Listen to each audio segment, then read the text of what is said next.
Hello friends, welcome to my YouTube channel all India job. आज मैं आपके लिए लाया हूँ रेलवे की तरफ से एक न्यू भर्ती 2024 की है, जिसका नोटिफिकेशन जारी हो चुका है। 12th पास रिक्रूटमेंट निकाली गई है। इसमें टोटल नंबर ऑफ पोस्ट क्या रहेगी, एज लिमिट क्या रहेगी, एजुकेशन क्वालिफिकेशन क्या रहेगी। अंतिम तिथि इसकी 30 जनवरी 2024 रहने वाली है।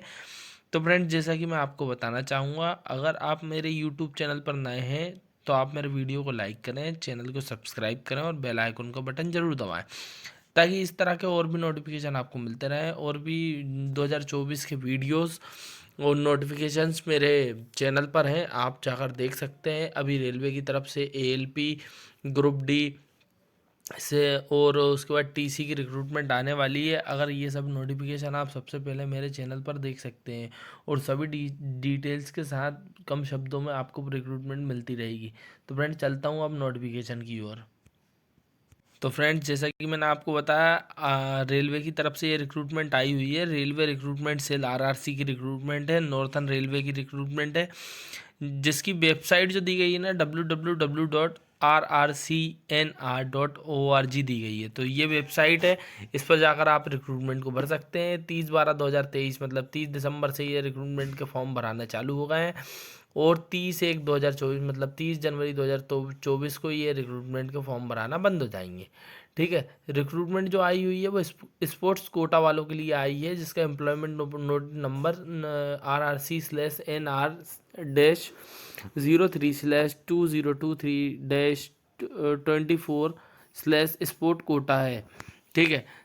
अब ये रिक्रूटमेंट जो निकाली गई है उसमें कौन कौन अप्लाई कर सकता है, जिसमें फुटबॉल मैन के लिए निकाली गई है, जिसमें goalkeeper, man, stopper, middle fielder, striker. फिर आ जाते हैं वेट लिफ्टिंग में, जो मेन की है उसमें है 89 kg, और पावर लिफ्टिंग में 120 kg। उसमें एथलेटिक्स वुमेन जो है 200 मीटर, 800 मीटर, 1500 और 10,000 मीटर, या फिर डिस्कस थ्रो।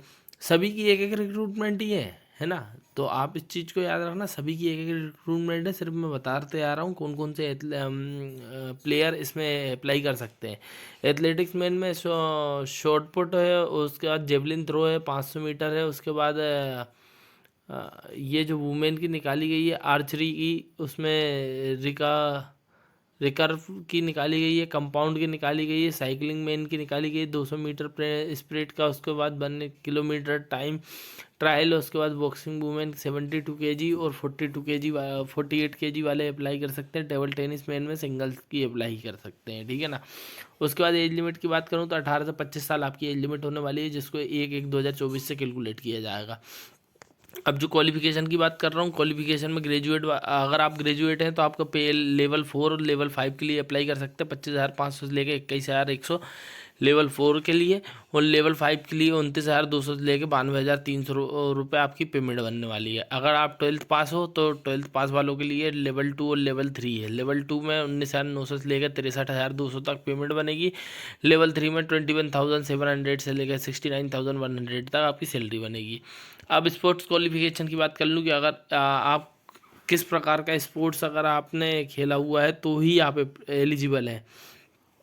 ठीक है। तो लेवल 4 और 5 के लिए कम से कम वर्ल्ड चैम्पियनशिप, उसके बाद Asian games, Commonwealth games, Davis cup, उसके बाद ओलंपिक, या फिर जो चैम्पियंस ट्रॉफी वाले अप्लाई कर सकते हैं। फिर आ जाते हैं हम कहाँ पे, वर्ल्ड कप वाले, या फिर वर्ल्ड चैम्पियनशिप वाले, या फिर एशियन गेम्स वाले, या फिर कॉमनवेल्थ गेम्स वाले, ओलंपिक्स वाले, डेविस कप वाले, थ्रो ये अंदर यूबर कप वाले अप्लाई कर सकते हैं। कहाँ में, लेवल 2 और 3 में। यही दिया गया है। Senior youth junior national championship, Olympic games, या फिर all India inter university championship वाले अप्लाई कर सकते हैं। ये आपका क्राइटेरिया दिया गया है कि सबसे पहले प्रेफरेंस किसको मिलेगा। ठीक है। फिर अब जाते हैं नीचे की ओर। ठीक है। नीचे की ओर जो लिखा हुआ है, अंडर 19, अंडर 20, अंडर 17, 18, बॉक्सिंग में कौन कौन से अप्लाई कर सकते हैं। साइकिलिंग है तो अंडर 19 वाले, फुटबॉल है तो अंडर 19 वाले, टेबल टेनिस है तो अंडर 17 वाले, अंडर 20 वाले वेट लिफ्टिंग में। ठीक है। तो ये रिक्रूटमेंट के लिए क्राइटेरिया दिया गया है। क्राइटेरिया देने के बाद आपको क्वालिफिकेशन मार्क्स मैंने बताई 70 मार्क्स आपको लाने पड़ेंगे लेवल 4 और 5 के लिए, और 65 लाने पड़ेंगे आपको मैंने क्या कहते लेवल 2 और 3 के लिए। ठीक है। उसके बाद प्रोविज़न पीरियड, हर गवर्नमेंट एग्ज़ाम में 2 ईयर का प्रोविज़न पीरियड आजकल दे दिया है कि 2 साल के बाद ही आप परमानेंट होते हो, 2 साल तक आप पर किसी भी तरह का केस नहीं होना चाहिए, ये सब चीज़ें।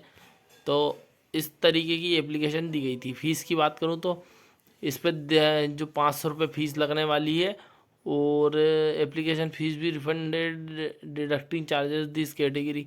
तो ST SC की जो है 250 रुपये रिफंडेबल फ़ीस होती है। उसके बाद जनरल OBC की जो है 500 रुपये फ़ीस लगने वाली है, फ़ीस दी गई है। रिक्रूटमेंट बहुत शानदार है रेलवे की स्पोर्ट्स कोटे की। अगर आपका कोई दोस्त स्पोर्ट्स कोटे वाला है तो उसको ये रिक्रूटमेंट आप सेंड कर दें। बहुत ही शानदार रिक्रूटमेंट है। और RRB से और RRC से जो रिक्रूटमेंट आने वाली है, उनका नोटिफिकेशन आप जल्द से जल्द पाने के लिए आप मेरे वीडियो को लाइक करें, चैनल को सब्सक्राइब करें और बेल आइकन को बटन जरूर दबाएं, ताकि जैसे ही नोटिफिकेशन आए सबसे पहले आपको मिल सके और सभी जानकारी बहुत आसान शब्दों में आपको पूरी मिल सके। Thank you.